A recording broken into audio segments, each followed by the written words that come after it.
नमस्कार, आज है 17 दिसंबर 2020। पेश है आज की 10 सबसे बड़ी खबरें। शिक्षा निदेशालय ने जारी नहीं किए सिर्फ ट्यूशन फीस ही वसूलने के आदेश, अभिभावकों ने किया घेराव। हिमाचल के प्रदेश के शिक्षा मंत्री गोविंद ठाकुर के निर्देश के बावजूद बुधवार को उच्च शिक्षा निदेशालय ने निजी स्कूलों को सिर्फ ट्यूशन फीस ही वसूल करने के आदेश जारी नहीं किए। मंगलवार को शिक्षा मंत्री के सिर्फ ट्यूशन फीस ही वसूलने को लेकर दिए बयान पर बुधवार को निदेशालय से लेकर सचिवालय तक बैठकों का दौर जारी रहा। देर शाम तक इस पर कोई लिखित आदेश नहीं हुए। उधर मनमानी फीस वसूली के विरोध में अभिभावकों ने बुधवार को करीब 3 घंटे उच्च शिक्षा निदेशालय का घेराव किया। शिमला के अलावा नालागढ़, बद्दी, सोलन, कुल्लू, मनाली, मोहन, पालमपुर, नगरोटा में भी प्रदर्शन हुए।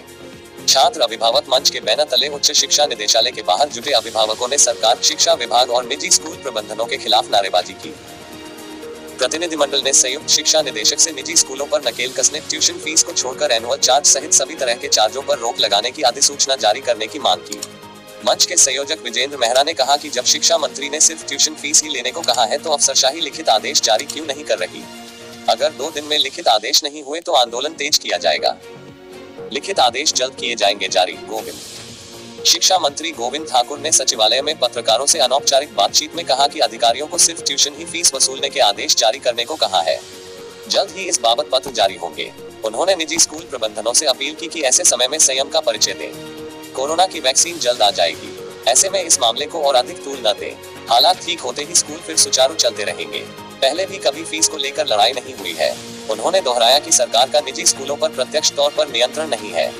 आगामी विधानसभा सत्र में हम पुराने एक्ट में संशोधन करेंगे ताकि फीस को रेगुलेट किया जा सके। उन्होंने कहा कि कई निजी स्कूल ऐसे भी हैं जिन्होंने फीस माफ की है। बीते दिनों निजी स्कूलों के दबाव में आकर पूरी फीस चुकाने वाले अभिभावकों को क्या फीस रिफंड होगी या नहीं, इसको लेकर शिक्षा मंत्री ने स्थिति स्पष्ट नहीं की। उन्होंने कहा कि पुरानी फीस को लेकर अभी कुछ नहीं कह सकते। आगामी दिनों में पूरी फीस न ली जाए, इस पर हम दृढ़ है। गौर हो कि सरकार ने सबसे पहले निजी स्कूलों को निर्देश दिए थे कि कोरोना काल में लॉकडाउन के दौरान सिर्फ ट्यूशन फीस ही लें। इसके बाद करीब 2 माह पहले सरकार ने निजी स्कूलों के दबाव में आकर लॉकडाउन के दौरान की सभी फंडों समेत ट्यूशन फीस वसूलने को कह दिया।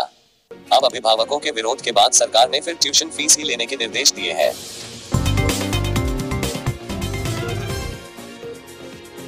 हिमाचल बीबीएन के 2 स्कूलों ने पूरी फीस न भरने पर ऑनलाइन ग्रुप से हटा दिए 195 बच्चे।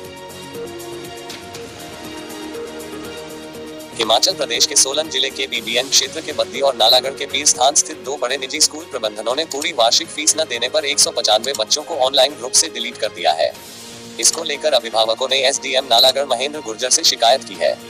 शिमला जिले में भी कुछ स्कूलों ने ऐसा किया है। शिमला के अलावा नालागढ़, बद्दी, सोलन, कुल्लू, मनाली, मोहन, पालमपुर, नगरोटा में भी प्रदर्शन हुए। अभिभावकों का कहना है कि हर माह नियमित रूप से ट्यूशन फीस जमा करवा रहे हैं, लेकिन स्कूल प्रबंधन 6,500 वार्षिक फीस जमा करवाने की मांग पर अड़ा है। हिमाचल में 19 दिसंबर के बाद कभी भी लग सकती है आचार संहिता, सीएम जयराम ठाकुर। हिमाचल प्रदेश के मुख्यमंत्री जयराम ठाकुर ने कहा कि 19 दिसंबर के बाद राज्य में कभी भी पंचायत चुनावों को लेकर आचार संहिता लग सकती है। मुख्यमंत्री ने पंचायत चुनावों में लोगों से सही और ईमानदार जनप्रतिनिधियों का चयन करने की अपील की। मुख्यमंत्री जयराम ठाकुर बुधवार को शिमला से वीडियो कॉन्फ्रेंसिंग के माध्यम से सिराज के थुनाग में स्टेट बैंक ऑफ इंडिया की 325वीं शाखा का लोकार्पण करते हुए बोल रहे थे। सीएम ने कहा कि पंचायत ही विकास की रीढ़ है, जिसका नेतृत्व सही हाथों में होना चाहिए। उन्होंने कहा कि इस बार महिलाओं को आगे आने का मौका मिला है, जिससे नारी सशक्तिकरण को बल मिलेगा। मुख्यमंत्री ने कहा कि सरकार पंचायत चुनावों को लेकर पूरी तरह तैयार है। प्रदेश की पंचायतों में सर्वसम्मति से अधिकतर चुनाव हो तो प्रदेश हित में होगा। वार्ड से लेकर जिला परिषद तक जनता सही और निष्पक्ष उम्मीदवारों के हाथों में स्थानीय निकायों की कमान सौंपे। सरकारी स्कूलों में भरे जाएंगे जेबीटी के 1225 नए पद, आदेश जारी। प्रदेश के सरकारी स्कूलों में जेबीटी के 1225 पद भरने के आदेश जारी हो गए हैं। 758 पद बैच वाइज और 467 पद कर्मचारी चयन आयोग हमीरपुर के माध्यम से भरे जाएंगे। बुधवार को प्रारंभिक शिक्षा निदेशालय ने सभी जिला अधिकारियों को बैच वाइज भर्ती के लिए काउंसलिंग शुरू करने को हरी झंडी दे दी है। डीएलएड करने वालों को बैच वाइज भर्ती में प्राथमिकता दी जाएगी। बीते कई दिन से हजारों अभ्यर्थी इस भर्ती प्रक्रिया के शुरू होने के इंतजार में थे। बुधवार को शिक्षा मंत्री गोविंद ठाकुर के हस्तक्षेप के बाद प्रारंभिक शिक्षा निदेशक ने लिखित आदेश जारी किए। जेबीटी के 1225 पद भरने के लिए सरकार ने बीते दिनों कानूनी राय ली है। एनसीटीई ने बीएड को भी जेबीटी भर्ती के लिए पात्र माना है। प्रदेश के आरएनपी नियमों के तहत जेबीटी करने वालों को भर्ती में शामिल किया जाता है। ऐसे में इस भर्ती को लेकर दुविधा में फंसी सरकार ने कानूनी राय लेने के बाद डीएलएड को प्राथमिकता देने का फैसला लिया है। सभी जिला उप निदेशकों को वर्तमान भर्ती एवं पदोन्नति नियमों के अनुसार बैच वाइज आधार पर काउंसलिंग करने के निर्देश दे दिए गए हैं। सभी जिलों को इस बाबत शेड्यूल तैयार करने को कह दिया गया है। उधर शिक्षा मंत्री गोविंद ठाकुर ने बताया कि कर्मचारी चयन आयोग हमीरपुर को भी जेबीटी भर्ती का रोका गया परिणाम जारी करने को पत्र भेज दिया गया है। किसानों के लिए डीबीटी नीति बनाएगी हिमाचल सरकार। वीरेंद्र हिमाचल प्रदेश के कृषि मंत्री वीरेंद्र कंवर ने कहा कि प्रदेश के किसानों को लाभान्वित करने के लिए राज्य में जल्द ही प्रत्यक्ष लाभ अंतरण डीबीटी नीति लागू की जाएगी। इसका उद्देश्य अनुदान राशि लाभार्थियों के बैंक खातों में सीधे स्थानांतरित करना है। इससे धोखाधड़ी से बचा जा सकेगा। उन्होंने अधिकारियों को निर्देश दिए कि ऑनलाइन पारदर्शिता प्रक्रिया और स्वीकृति के लिए ही पोर्टल विकसित किया जाए ताकि किसानों को उनकी समस्याओं के समाधान के लिए कार्यालयों के चक्कर न काटने पड़े। किसानों को मिट्टी परीक्षण, खाद और पौध संरक्षण लाइसेंस आदि के बारे में भी जागरूक किया जाए। युवाओं को प्रशिक्षित और बच्चों में खेती के मूल्यों को विकसित करना चाहिए ताकि वे कृषि को व्यवसाय को अपनाएं। मंत्री ने प्रदेश में ही बीज तैयार करने पर भी बल दिया। बीजों और कीटनाशक दवाइयों पर अनुदान लेने की सुविधा होगी। अब तक अच्छी किस्मों के 25,740 क्विंटल मक्की, धान और विभिन्न प्रकार की सब्जियों के बीज और चारा बीज वितरित किए हैं। 1,29,000 क्विंटल गेहूं, जौ, बरसीन, दलहन, तिलहन के बीज किसानों को उपलब्ध करवाए गए। इसमें से 40,846.45 क्विंटल गेहूं का बीज प्रदेश में तैयार किया है। हिमाचल के सोलन में बनेगा देश का चौथा पर्यटन और सूचना प्रौद्योगिकी उत्कृष्टता केंद्र। मुख्यमंत्री जयराम ठाकुर ने सोलन के वाकना घाट में 85 करोड़ रुपए की लागत से निर्मित होने वाले देश के चौथे पर्यटन, आतिथ्य और सूचना प्रौद्योगिकी के उत्कृष्टता केंद्र की आधारशिला रखी। मुख्यमंत्री ने कहा कि केंद्र उद्योगों की मांग के अनुसार सर्वश्रेष्ठ प्रशिक्षित युवाओं को तैयार करेगा। कोरोना महामारी के प्रसार को फैलने से रोकने के लिए प्रदेश सरकार को कुछ कठोर निर्णय लेने पड़े हैं। इसलिए परियोजनाओं की आधारशिला और लोकार्पण वर्चुअल माध्यम से किए गए हैं। सरकार इस पूरे क्षेत्र को पर्यटन की दृष्टि से भी विकसित करने के प्रयास कर रही है। तकनीकी शिक्षा मंत्री डॉक्टर रामलाल मारकंडा ने कहा कि पर्यटन और आतिथ्य के लिए यह उत्कृष्ट केंद्र देश का चौथा केंद्र होगा और यह 18 माह में बनकर तैयार होगा। पूर्व मंत्री डॉक्टर कर्नल धनी राम शांडिल ने कहा कि यह महत्वपूर्ण है कि राज्य के युवा अपने कौशल उन्नयन के लिए सर्वोत्तम प्रशिक्षण प्राप्त करें। कोरोना मरीज वाले गांव में अलग से होगा मतदान का प्रावधान। कंवर कोरोना काल में हिमाचल प्रदेश में पंचायती राज चुनाव के लिए सरकार एसओपी तैयार कर रही है। चुनाव के समय वोटिंग के दौरान पोलिंग बूथ सैनिटाइज होंगे। तय किया जाएगा कि बूथ पर एक समय में वोटिंग करने कितने लोग एक साथ आ सकते हैं। सुरक्षा के चलते वोट डालने का समय थोड़ा बढ़ सकता है। अगर किसी गांव में कोई कोविड पॉजिटिव है तो उसके लिए अलग से वोटिंग का प्रावधान होगा। लोगों की स्वास्थ्य सुरक्षा के लिहाज से जो भी खर्च होगा उसे प्रदेश सरकार उठाएगी। बिलासपुर के परिधि गृह में पंचायती राज मंत्री वीरेंद्र कंवर ने कहा कि सरकार ने चुनाव करवाने को लेकर तैयारियां पूरी कर ली है। जल्द आचार संहिता लागू हो जाएगी। कोरोना काल में चुनाव आयोग के निर्देशानुसार एसओपी के तहत ही चुनाव होंगे। प्रदेश के अधिकतर जिलों में चुनाव रोस्टर जारी हो गया है। कहा, चुनाव की तारीख तय करना चुनाव आयोग का काम है। किसान आंदोलन, प्रदेश में 60% दालों की सप्लाई अटकी। किसान आंदोलन के कारण हिमाचल में सिविल सप्लाई के माध्यम से दालों की 60% आपूर्ति पर असर पड़ा है। प्रदेश में करीब 18 लाख राशन कार्ड धारकों को 550 मीट्रिक टन दालों का आवंटन हर महीने होता है।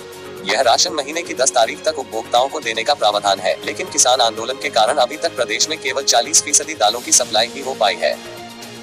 जानकारी के अनुसार प्रदेश में राशन कार्ड धारकों को दाल, चना, मूंग, माह और मलका में से कोई भी 3 दालें सस्ते दाम पर दी जाती हैं। बिलासपुर जिले में 3,340 क्विंटल दालों का हर महीने सस्ती दरों पर वितरण होता है।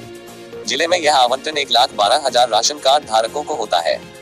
अगर किसानों का आंदोलन यूं ही चलता रहा तो बाकी राशन का सामान, चावल, तेल, नमक आदि पर भी असर पड़ेगा। इससे डिपो के सामान पर निर्भर रहने वाले परिवारों की रोजी रोटी पर संकट आने का खतरा है।